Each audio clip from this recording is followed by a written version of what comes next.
All right. Well, thank you all so much for joining us for a visit with the Boston African American National Historic Site. During the years preceding the American Civil War, Boston served as one of the most important stops on the Underground Railroad.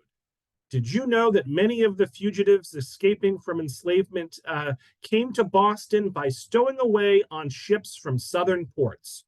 We're going to explore the untold stories of men and women making daring escapes to freedom through the Boston Harbor. And today's presentation is led by National Park Ranger Shawn Quigley. So all 100 of us or so who are watching live, and the many more that will watch the recording, let's give a big virtual round of applause to Shawn for joining us this afternoon. And Shawn, you can take it away. Thanks so much. Awesome. Thanks, Robert. And thanks to everyone who took some time out of their Tuesday to come learn a little bit about the Maritime Underground Railroad. So what I'm going to do now is I'll share my screen and we can get started.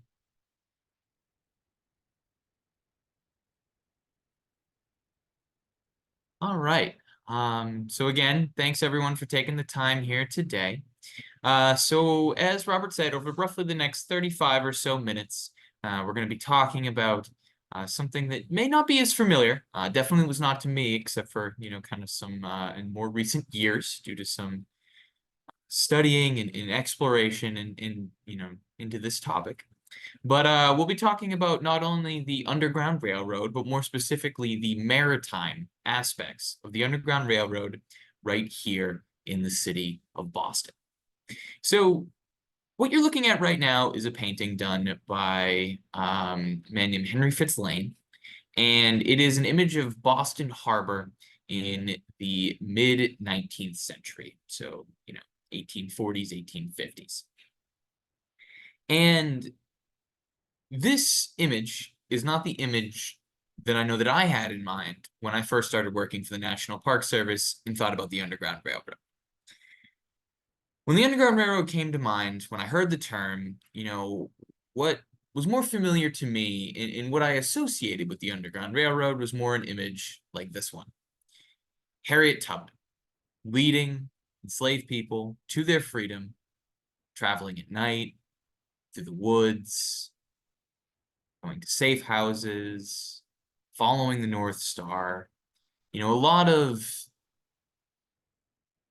mythology associated with the Underground Railroad. I never really thought about the harbor. I never thought about ships, the ocean. But, the Underground Railroad, the image, the mythology of the Underground Railroad you see here, I think it's something that is almost similar to Paul Revere's ride, in the sense that it's woven into the fabric of American mythology to the point that we know that it happened, but it almost doesn't seem real. Well, the Underground Railroad was not only very real, but also that maritime aspect of the Underground Railroad. Now, many enslaved individuals would go by any means necessary to escape the institution of slavery, travel on this Underground Railroad.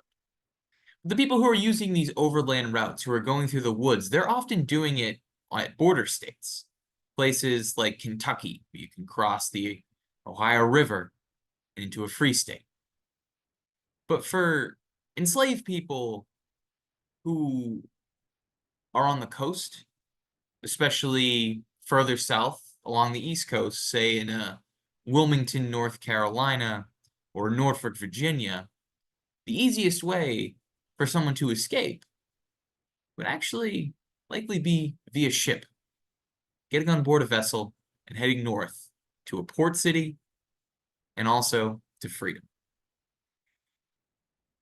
This was something that appeared in newspapers, accounts, and as you'll see throughout the next 30 or so minutes, a series of stories that really unpacks this aspect of the Underground Railroad and was one, again, that I personally was not as aware of until I was shared a story that I will tell in a moment. But as one newspaper in Wilmington, North Carolina wrote, it is almost an everyday occurrence for our slaves to take passage aboard a ship and go north, and that the Underground Railroad through the harbor was an evil which was getting to be intolerable. Now, that's a newspaper in Wilmington, North Carolina, in the mid-1800s. One of the escapes that this newspaper might have been describing is a story I'll share next, and is a story that really sparked my interest in this subject and kind of sent me down this rabbit hole that uncovered a lot of aspects of the Underground Railroad in Boston that I did not know. So if anybody here has been to the Boston Harbor Islands, more specifically Spectacle Island. As you can see here, this is the image of Spectacle Island looking out towards Boston from the North Drum, which is the highest point in Boston Harbor. Now today, Boston Harbor Islands, especially Spectacle Island, offer a lot of recreational opportunities. But in the 1840s, this was the location of a sensationalized escape of a man from enslavement in New Orleans. So in September of 1846, the Ottoman, a ship that had escaped from a ship that came from New Orleans, was captained by a man named James Hannum. Now, the ship, while in Boston Harbor, Hannum discovered that he had a stowaway on board, a man named George. Hannum was determined to return George to the institution of slavery. But the weather was not favorable, and he could not leave Boston Harbor. So what Hannum decided to do, while he was waiting for better weather, was actually to head to Spectacle Island. This is a newspaper account from James Hannum talking about this episode. Hannum wanted to stop at Spectacle Island to, as he said, get a drop of consolation. You might be a little surprised to hear this, but in the mid-1800s, Spectacle Island was home to 2 hotels. So Captain Hannum wanted to stop at Spectacle Island Hotel, specifically the hotel bar, to get a drink. He brought with him George in a small group. But while Hannum's at the hotel bar getting his drink, George will steal Hannum's small rowboat and take off for South Boston. Hannum quickly realizes what has occurred, takes another boat, and a foot race ensues in South Boston, going over fields, fences, and finally, George is going to be apprehended at a bridge. Hannum says he's wanted for robbery, but soon word spreads that that was false, and that George was actually a freedom seeker, someone who had escaped the institution of slavery and had been recaptured by Hannum. Now, word spread quickly amongst these anti-slavery circles, and Hannum knew that he was running out of time to get George out of Boston. So what Hannum ends up doing is he will find a captain of another boat that is heading to New Orleans. It's a ship called the Niagara. Hannum knows that he has to get George out of Boston if he wants to send him back to the institution of slavery. So he gets him on board this ship. He's out in the outer harbor, so kind of near where Boston Light and Tasket Beach, in that area. And as he has transferred George over, he looks up and he sees a ship quickly coming for him. It's a ship full of abolitionists, white and black. And as Hannum described it, they were armed and they had, and I quote, bayonets glistening. Hannum knew that this one boat could only follow either his or the Niagara, so he quickly pivots away from the Niagara. And unfortunately, the abolitionists do give chase to Captain Hannum's boat, the Ottoman. George is returned to the institution of slavery. Now, this does not obviously have the typical happy ending that we think of when we think of the Underground Railroad. And I think what this does highlight is there are plenty of examples of people who did make that attempt to escape, and unfortunately were unsuccessful. But what I think that this also highlights is 3 important things that I want to really use to unpack this story and talk about different aspects of the Maritime Underground Railroad. First, I think what this story speaks to is the resolve of ship captains who had commercial interests, traded up and down the East Coast, business partnerships in the South, how determined that they were to return individuals they discovered on board their ships to the institution of slavery. I think what it also speaks to is the resolve of the anti-slavery community that existed here in Boston. As I said at the beginning, I work at Boston African American National Historic Site, which highlights and showcases the North Slope of Beacon Hill community, where Boston's free Black community resided in the decades before the American Civil War. Small, tight-knit group of individuals, only made up 1.5% of the city's entire population, but were crucial, instrumental leaders in a social revolution that took place in this country and right here in this city in the decades leading up to the Civil War. And this community is going to be not only a hotbed of anti-slavery activity, but also Underground Railroad activity, resistance to the slave power, fugitive slave law. It's right here in the city. So this is a community that is going to do everything in their power to try to help people escaping. But what I think is the most important thing that this story on George's Island on Spectacle Island highlights is the agency, willingness, bravery, courage of the individuals escaping the institution of slavery. They're leaving everything, risking everything, to go to a place they do not know to try to take those first steps into freedom. So what I want to do is look at different aspects of the Maritime Underground Railroad through the sense of a journey, coming from the South, coming to Boston, what you found when here in the city. So what you're looking at right now is actually a sketch of New Orleans in the lead up to the American Civil War. And as you can see here by this image, this is a bustling, busy port. Ships are coming and going. Then some are docked, some are leaving, some are coming in. You can imagine all the workers, the sounds, the smells, the goods that are being exchanged. This is a space that creates an opportunity, because there are going to be enslaved people who are going to be working the docks, working on ships, working in these cities, working in a New Orleans, a Wilmington, North Carolina, a Norfolk, Virginia.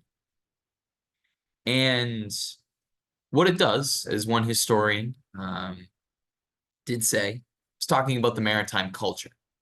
And he said the maritime culture provided runaways a complex network of informants, messengers, go-betweens, and other potential collaborators. Working in these docks, working amongst these ships, you can quickly decipher and learn where they're coming from, where they're going. Is there a sympathetic ship captain on board? Is this crew sympathetic to abolitionists? Are there free Black sailors on board that might be willing to help someone who's enslaved in one of these ports? It's a strong network.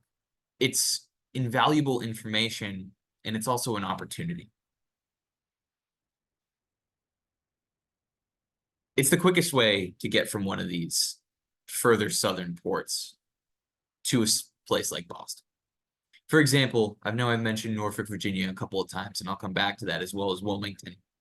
Norfolk, Virginia is 567 miles away from Boston. It's going to be very difficult to try to walk through slave states in order to get to a free state and not be caught. But if you were able to sneak on board of a vessel in Norfolk, Virginia, if the weather is good, you'd be in Boston in 4 days in the 1850s. Now, there's obviously going to be risks present, but when weighing your options, this could be the best option. Now, how did enslaved people get on board these vessels? Once, they learned the information, know that there's, say, a ship that's leaving bound for Boston.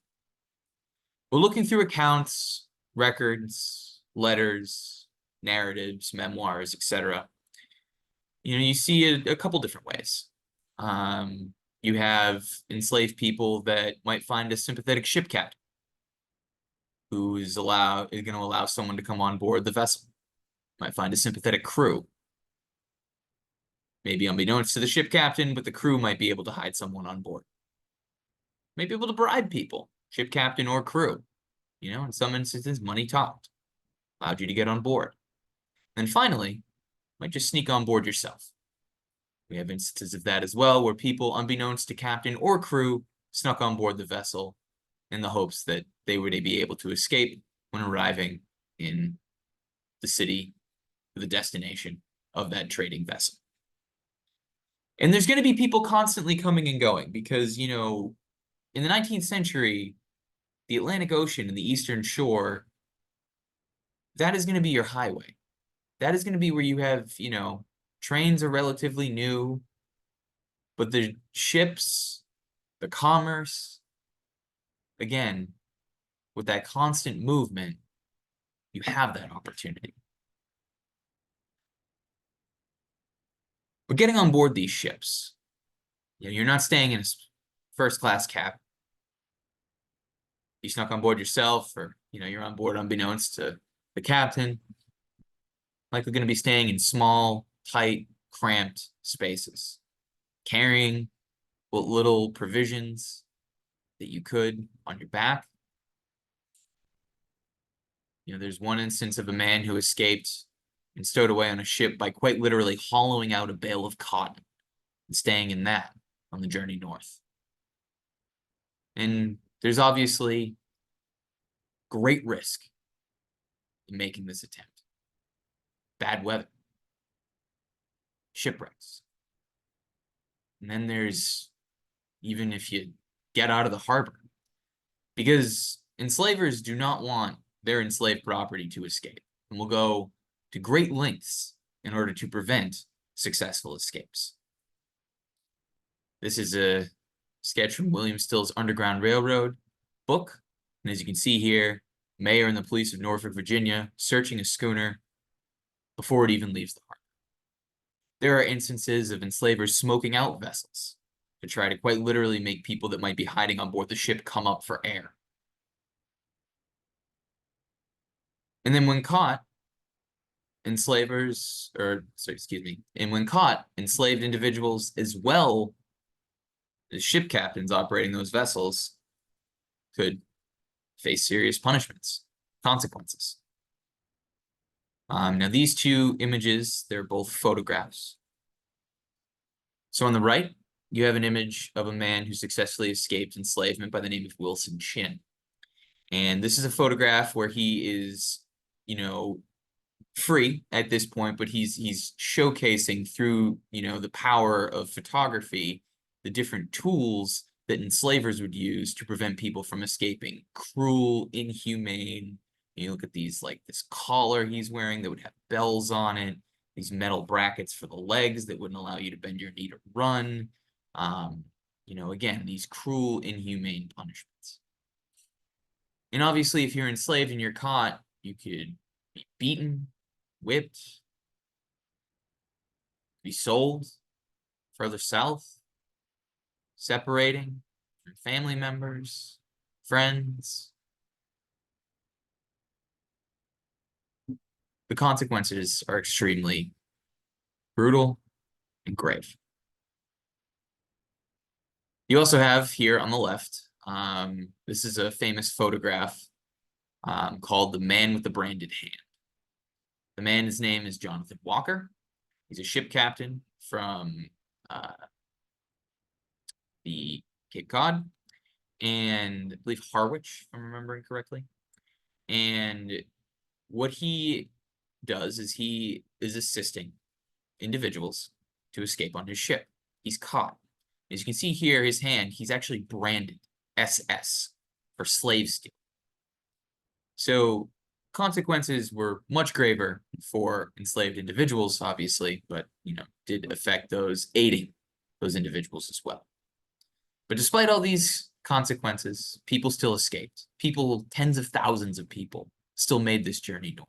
And you see it in runaway advertisements, you know, advertisements that would be put in newspapers by enslavers calling for rewards, putting out rewards for, you know, the return of their enslaved property. And oftentimes in those ads, you see text warning masters of ships, saying likely to pretend to be a free sailor. In fact, Frederick Douglass, when he escaped the institution of slavery, he posed as a free sailor, the maritime aspects of the Underground Railroad were critical. And this is one of the many reasons why in 1850, the United States government would pass the Federal Fugitive Slave Law.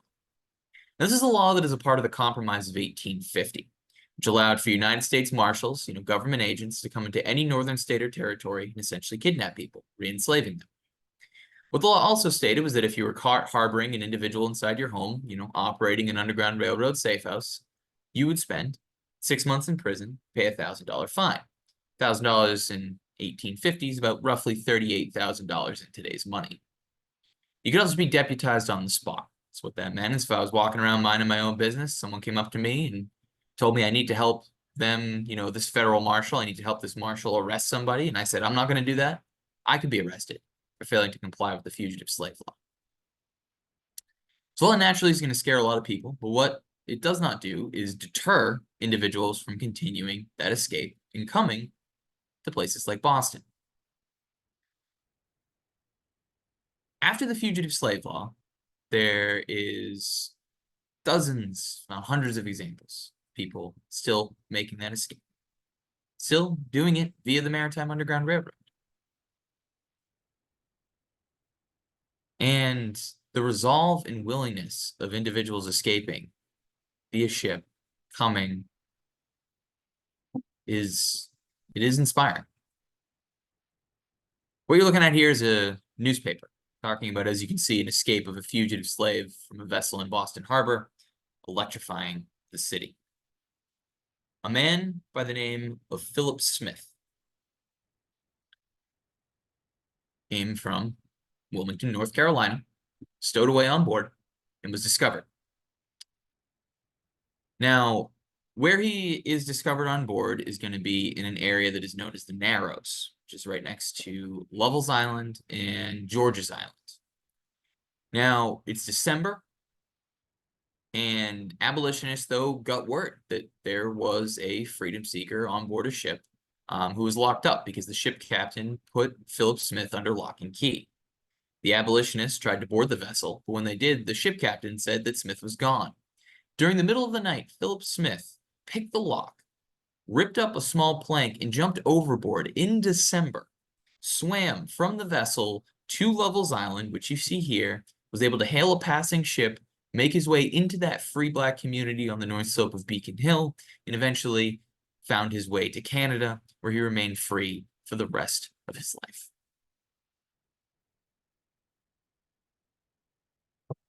Colds, December, jumping into the harbor, seizing his freedom. But who was helping Philip Smith? What did Philip Smith find when he arrived into Boston? Well, one of the key organizations that was created actually in the aftermath of the 1850 Fugitive Slave Law that would have aided individuals like Smith was the Boston Vigilance Committee. Now, this is the third iteration of the Vigilance Committee. Two previously, one in the 1830s, I believe, and the other in the 1840s, actually created in the aftermath of the failed rescue of George in September of 1846.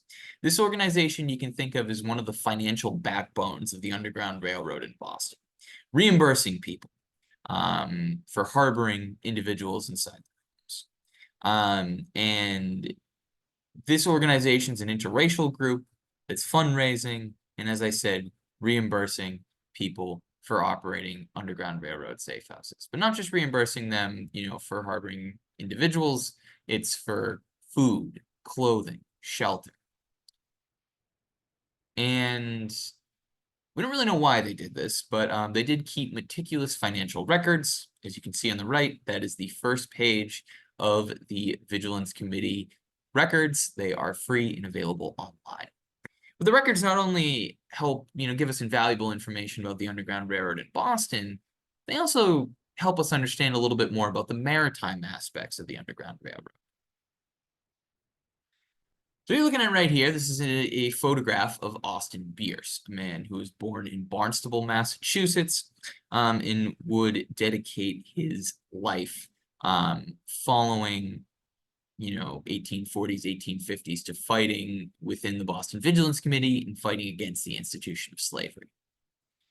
Now, Bierce, as I said, born in Barnstable, and he is a young man, found work on ships trading up and down the East Coast.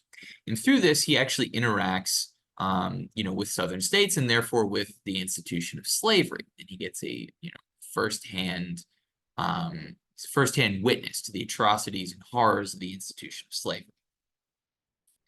Now, Bierce writes a memoir called Reminiscences of the Fugitive Slave Law Days. And in that memoir, he talks about how he, through this trade, interacted with enslaved individuals. And how on board one of the ships that he was working as a mate, they actually had enslaved people that were going to be sent to auction, to be sold. And he said in his memoir that it was my business to pull off the hatches and warn them, enslaved individuals, that it was time to separate. The shrieks and cries at these times were enough to make anybody's heart ache. Because of this, I no longer think it right to see these things in silence. I trade no more south of Mason and Dixon's line. Bierce puts his money where his mouth is. As you can see here, he becomes an active participant and member of the Boston Vigilance Committee. This is one page, April of 1851 through June of 1851. As you can see, Bierce's name here appears 5 times. And on the April 28th entry, you can see that is Austin Bierce for a boat in the harbor. So Austin Bierce used his maritime skills to good use in the fight against slavery. As you can see by this image, this is actually an advertisement taken from William Lloyd Garrison's Liberator newspaper. And within this advertisement, Bierce operates a boat, as you can see, called the Moby Dick, which was used for pleasure parties. You can think of it as fishing excursions in the harbor cruises, kind of modern, equivalent of harbor tourist industry, essentially. That's what he did with the boat by day. But by night, Bierce used the boat to get freedom seekers, stowaways from vessels that were docked in Boston Harbor. Now, he shares a couple of these stories in his reminiscences, but one I do want to share is a story that is, I think kind of highlights again some of the boldness of the Vigilance Committee and Bierce himself. So in September of 1854, Bierce gets word that there is a vessel docked near Castle Island that has a stowaway on board. Now, his information is that the ship captain is going to be willing to give up the stowaway, but Bierce's information is wrong. Because when he gets up to the ship captain essentially says, if you try to board my vessel, I'm going to blow you into eternity. So Bierce regroups and goes to Long Wharf, but it's late at night. He can't find anyone to join him, try to, get a crew to go back to the ship. So what he ends up doing is, according to his memoirs, he fastens a bunch of hats and coats to his vessel to make it the illusion that he is got a big crew. He comes back to the ship and essentially says, I have returned, hand over the stowaway. The ship captain does so. Bierce's ruse works, brings the man to Long Wharf, sends him into the free black community in the North Slope, and that man makes his way to Canada and to freedom. According to Bierce, the next day, the ship captain puts out a reward ad in the newspapers for the pirates that boarded his vessel the previous evening, looking for information on that case. But the final story that I want to share is coming back to what I talked about at the very beginning, the agency, courage, and bravery of individuals who make that journey and escape. And that story I want to share is the story of a young woman named Elizabeth Blakely. So Elizabeth Blakely, 14, 15 years old, I'm not really sure the exact age, was enslaved in Wilmington, North Carolina. And she had a cruel enslaver, a man named George Davis. Blakely heard that there was a ship bound for Boston. Now, accounts differ whether she stowed away by herself, had help from the crew, but regardless, she gets into this small vessel, small hiding space. And this is a rendition of the hiding space that's actually taken from an early 20th century children's magazine that was an offshoot of W.E.B. Du Bois's The Crisis. Blakely's enslaver is determined and believes that she's on board. He will smoke out the vessel 3 times with tobacco and sulfur, again, trying to make her come up for air. But she doesn't do it. The vessel leaves. Takes a couple of weeks to get to Boston, January through February. Cold, freezing, out in the open Atlantic Ocean. But she makes it. Frostbitten, cold, but alive and now free. And in 1849, the Massachusetts Anti-Slavery Society holds a meeting at Faneuil Hall. Lucy Stone, prominent activist, is there. And we'll bring a young Elizabeth Blakely on stage. And we'll ask the audience, is this young girl, is this person a piece of property or a human being? Blakely will live in Boston for a couple more years before, after the Fugitive Slave Law, she'll move, to Connecticut and eventually Canada. Lives in Toronto, then moves back to Boston, lives in Chelsea.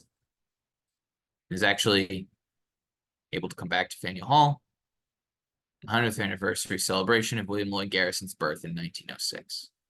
She dies 80 years old and is buried in Woodlawn Cemetery in Everett, Massachusetts.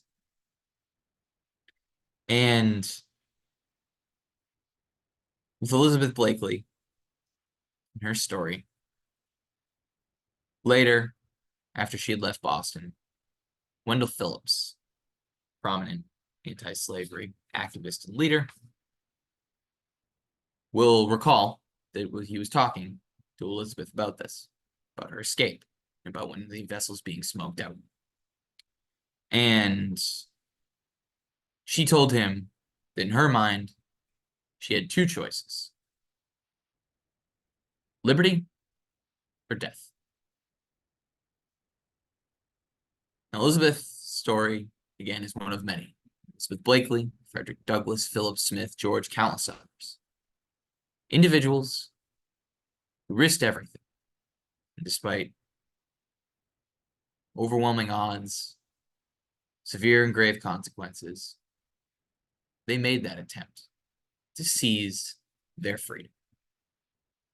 So with that, I'll stop sharing my screen, and I'm happy to answer any questions that anybody has. So folks, let's give Shawn a big virtual round of applause for a great presentation. As Shawn said, now is the time to get any questions or comments you may have into the chat or the Q&A. We have none at the moment. We have over 100 people watching, but let's get some questions in for Shawn.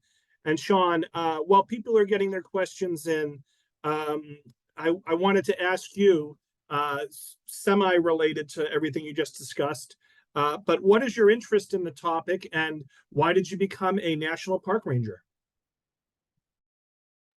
Yeah, sure. So I was always fascinated with American history growing up. I came to Boston, we'll be frank, I was, focused on the American Revolution. I went to Suffolk University, and then I had my future boss for the Park Service come into one of my classes and talk about the Park Service. And I didn't know, I'd done a lot of Civil War battlefields when I was younger, but I didn't necessarily know as much about the anti-slavery history. And then when I started working here, I really kind of fell into it, was fascinated by it, connections to modern day. And that was 12 years ago, and I'm still here. So it's it's been a real passion of mine. And then I actually did a stint for a summer out on the Harbor Islands, which is where I get introduced to the story about George on Spectacle. Great. So let's see. I'm going to tackle the chat first. Sarah says, thank you. Karen says, what were some common routes overland between Boston and Canada? And she was wondering specifically if any went through New Hampshire.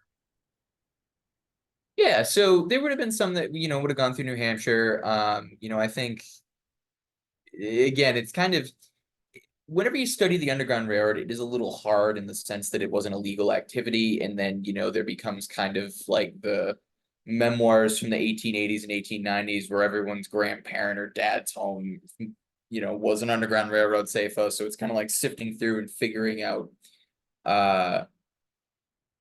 where there are kernels of truth in certain things. But I would say that, through some of the stories that we've looked at, oftentimes people would go kind of to the western part of the state, out to like Worcester, that area, and then make their way up north, whether through New York, Vermont, as well as New Hampshire, and then eventually going into Canada. So it was not necessarily as tight of a network as one might think. It's more of kind of like, okay, you come to Boston. Wendell Phillips is an abolitionist who has connections to someone in Worcester. They're going to give you a letter to get on a train and go to Worcester where you meet this contact, and then you go to the next contact, and that's kind of like that network aspect. It's very strong within Boston, but then kind of making way north, you're going to see different, connections and community groups that people are going to go to.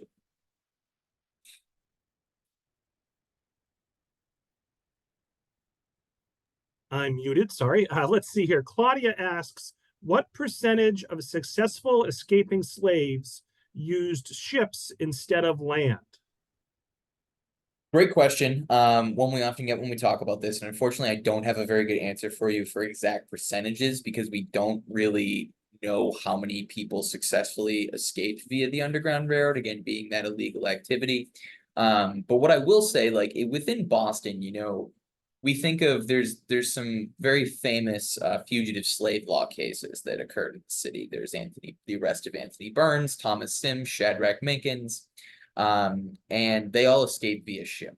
If you look at those slave runaway advertisements, you are going to see, again, a lot of them saying, masters of ship, beware.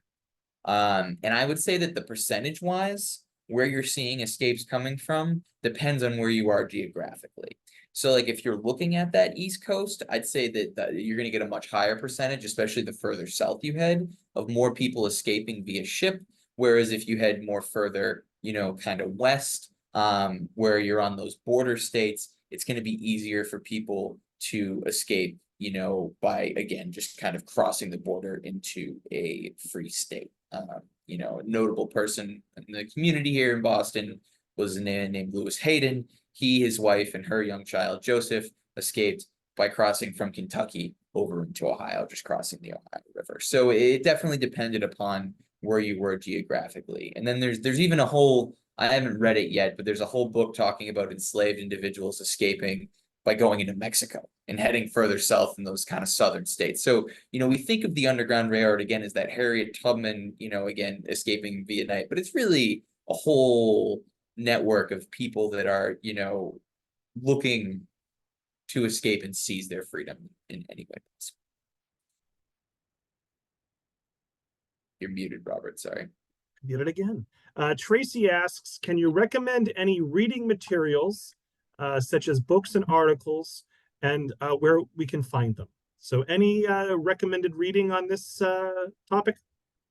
Yeah, absolutely. So there's actually a whole book that came out kind of simultaneously while I was doing this research, which is actually would have been better if it came out if I was aware of it a little bit earlier, but it's called Sailing to Freedom. I'll drop it in the chat here. And it's a series of essays that explore a couple different aspects of the maritime Underground Railroad all throughout the East Coast. It's a really good read. Definitely would recommend checking it out if you're interested in this a little bit further. And then also, if you're interested in, I know that this is kind of Boston centric, but through the Park Service, we did during the pandemic a website that explores all aspects of the Underground Railroad in Boston. And it's a series of maps and to everyone, series of maps articles, story maps, a couple videos. It's really in depth, looking at the Underground Railroad in the city.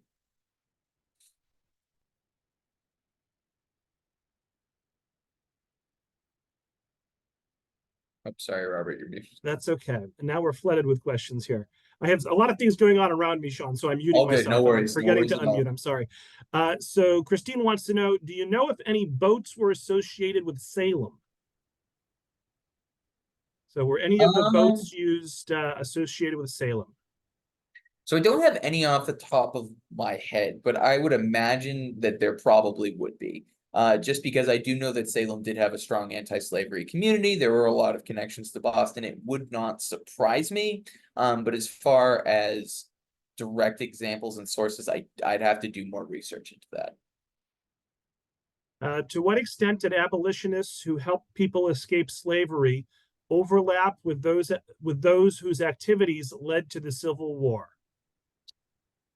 I would say they pretty much go hand in hand. I think the fugitive slave law itself is actually one of the most galvanizing laws that really pushes people to have a stronger opinion about, the institution of slavery right here in the North. And the reason why you're getting things like the fugitive slave law is you have that driving effort of the anti-slavery activists that are keeping it, on people's minds, aiding people escaping, which eventually would get that law passed. And I'd say that kind of, keeping the feet to the fire a little bit is definitely something that is going to lead closer to the Civil War. Claudia says, I've heard about ships being used by escaped slaves, but no one seems to talk or write much about it. Why do you think that's the case? It's a good question.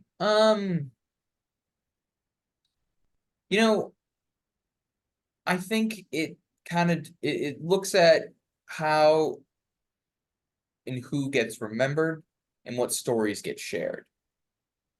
And, I think one of the most, I always ask the question on my tours when I say the term Underground Railroad, what comes to mind? People, places, or events. And I'd say probably 95% of the time, the first answer I get is Harriet Tubman, right? And people think and associate, and rightfully so, Harriet Tubman with the Underground Railroad. But it kind of speaks to that more sensationalized narrative of like sneaking into the South and taking people from the South and bringing them north. I think in a combination of that, as well as a lot of narratives in history that gets remembered, especially written about the anti-slavery movement following the Civil War, the heroes that get elevated as anti-slavery leaders are often white. Are often individuals like a Wendell Phillips, Charles Sumner, not necessarily as much of a William Lloyd Garrison, but it's then, Levi Coffin, people who are operating these safe houses. And it's the myth of the Underground Railroad that kind of takes hold. And I think that because of that, some aspects of the Maritime Underground Railroad are lost because it's easy to kind of fit more into this neat narrative of, you're following the North Star, the other, symbols and mythology associated with it. So I think it's kind of how history is written, how it is retold, and then certain things might kind of go by the wayside. Gotcha. I think Kirk's comment, I think book recommendation is actually the one that you shared. Justine has a question about, and again, I think we don't have a great idea in terms of numbers because, as Shawn said, it was considered an illegal activity. Karen's question: Do you have recommendations for sources to validate or invalidate where were real Underground Railroad stops? Yep. So if you go to that link that I shared, we do have a map that identifies Underground Railroad safe houses in Boston. So you can look up addresses. We often have pictures of the sites. So that's a good way to identify specifically in Boston. Now, if you're looking for kind of outside, Boston, there is a group called the Network to Freedom. And the Network to Freedom is part of the Park Service, but it is not tied to one site because it looks at Underground Railroad sites confirmed all throughout the country. And here is the link to the Network to Freedom. So if you go there, they have a couple different things. Great. Let's see. Were there any black ship captains who assisted enslaved people escaping? So that was from Abigail.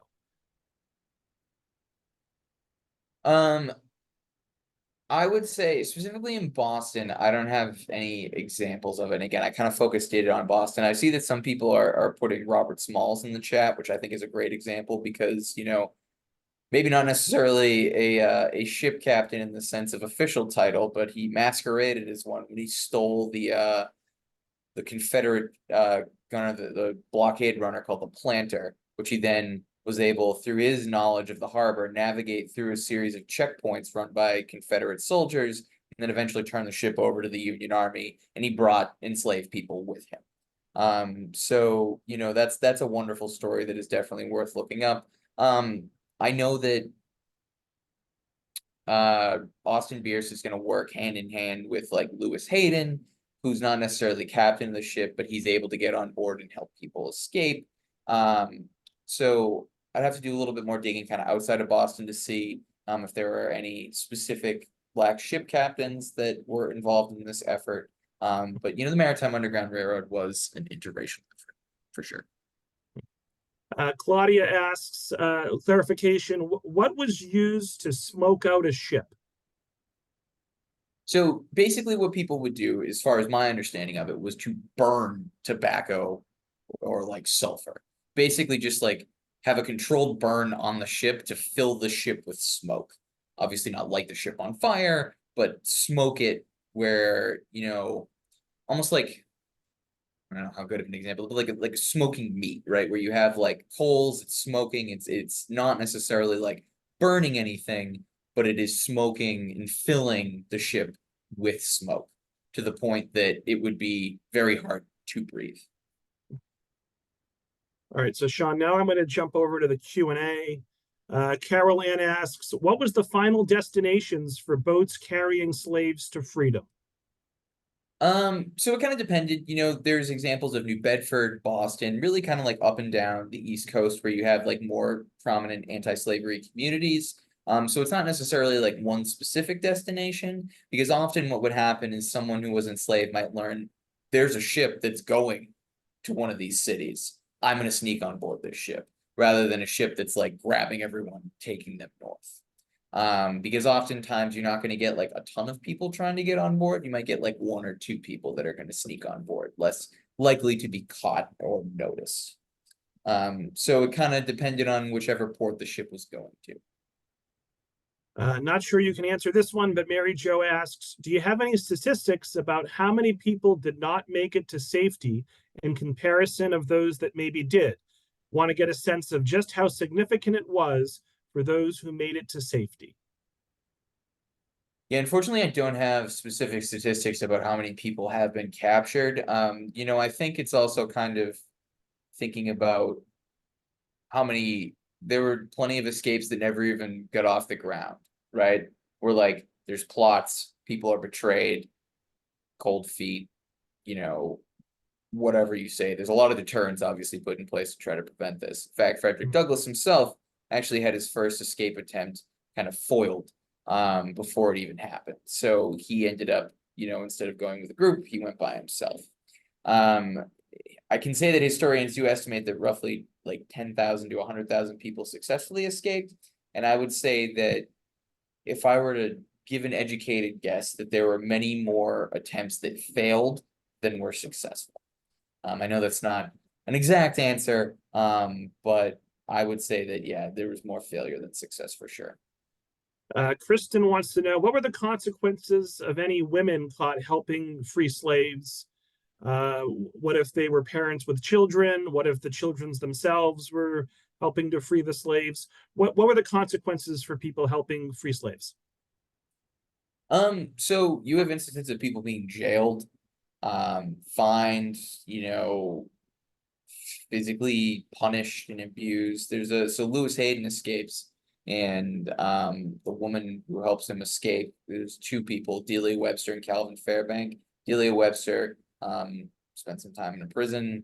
Calvin Fairbank will actually be sentenced to 15 years for 5 each enslaved. Now punishments might be lighter for women in the 19th century, but they are very much still going to be punished, and face some of those severe consequences. Barb asks, when freed men and women moved to Canada, was there support, education, jobs, and an accepting community waiting for them? There were some, communities that kind of became predominantly African American, that there were also support systems created to try to help those individuals when they arrived in cities and spaces where, looking for jobs, looking for work, looking for, kind of that general community feel. There absolutely were in Canada. Carol asks, can you tell us more about Spectacle Island as a tourist spot? I never knew there was a hotel there. Would George have reached out to someone on the island to help him? Great question. My guess is he would not have, just based on probably wanting to try to get out of there as quick as possible.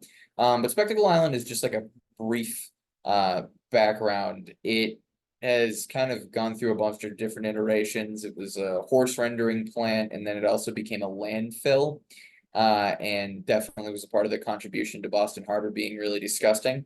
But what they did was actually, interestingly enough, Spectacle Island now is a recreation area. They capped the landfill with a lot of dirt from the Big Dig. So putting the high, Interstate 93 underground, where the Rose Kennedy Greenway is now. They used a lot of that dirt, brought it out to Spectacle Island, capped the landfill, and then were able to turn it into this recreation space.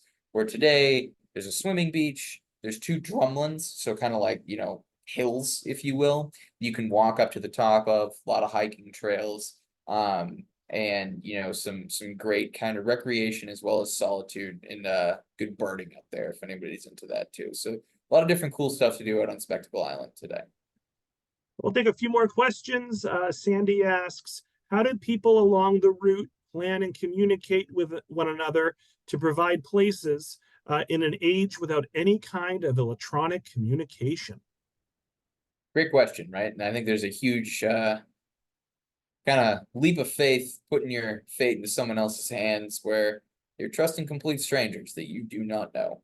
But I think, again, kind of going back to what I said earlier, there's going to be loose networks of people that can reach out to another person, right? If you come to Boston, there's going to be a community in that North Slope of Beacon Hill that's welcoming.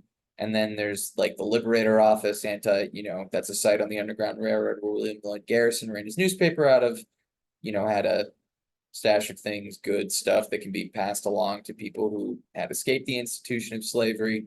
And then it's kind of knowing and having a contact in a neighborhood, in a city outside, right? So like there's a strong anti-slavery contingent in Worcester. Someone who arrives in Boston might be given a letter and say, get on this train at this time. I've already written ahead. This person's going to meet you there. Again, you don't know what that person necessarily looks like besides a written or a verbal description. So there's just a lot of inherent sense of trust, faith, belief, and obviously risk in order to try to make something like this work. There's some symbols and things like that, but I think some of the symbology of the Underground Railroad is a little bit more mythologized than may have been the reality. So Sharon wants to know, where are you located, Shawn? And Karen wants to know, do you personally give Freedom Trail tours? I'd love to take a tour with you, and I loved your presentations. Great. Thank you both very much. I'm located at Faneuil Hall. I'm actually in the Faneuil Hall basement right now. This is one of where our offices are. We do Freedom Trail tours as well as Black Heritage Trail tours in the summertime. We'll start those up around Memorial Day. And they're free to go on. You can just you just have to register for them online at our website. The registration isn't live yet, but it will be in probably a couple of months. Claudia says, excellent presentation, and she gives you many thanks. I think we have time for one more question. An anonymous attendee asks, was commerce at the ports affected by the Civil War, or did business still occur? And were enslaved people still escaping at this time? Yeah, so commerce was definitely affected because the United States government essentially creates a blockade around southern states to try to stop the South from exporting cotton or anything else, really, to try to prevent things from coming into. So it's really at a standstill. Now, as far as enslaved individuals escaping, things did get a little bit easier when the war came because of the chaos of the war, and it allowed for now the Union Army, if it's in, say, Mississippi, Georgia, it gives an opportunity where instead of trying to get to a free state, you can get to the army that's kind of representing the free states. And in fact, you actually had what becomes known as the contraband laws before the Emancipation Proclamation, which essentially said that enslaved individuals that escaped the Union lines were contrabands of war. The idea being that the Confederacy was using enslaved people to aid their war effort. Therefore, if enslaved people arrived to Northern lines, they could be taken and, as seen as taking away things from the Confederacy. This is prior to the Emancipation Proclamation, when the Lincoln administration's official policy was still not emancipation, it was bringing the Union back together, crushing the rebellion. So Karen says thanks. Yeah. So Karen says thanks so much for a great presentation. Amy says wonderful presentation. Judy says thank you so much. So I think we'll wrap it there as we approach 1:30. Shawn, do you have any last words for the audience before we wrap it up? I appreciate y'all taking the time out of your day.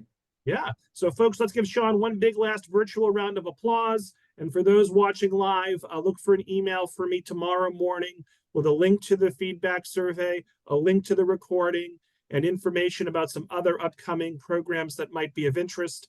Next month, we'll be looking at the Lowell National Historical Park. So very much looking forward to that. So I hope everyone enjoyed the talk, and I hope everyone enjoys the rest of their day. Thanks again, Shawn. Thank you. Yep, bye-bye.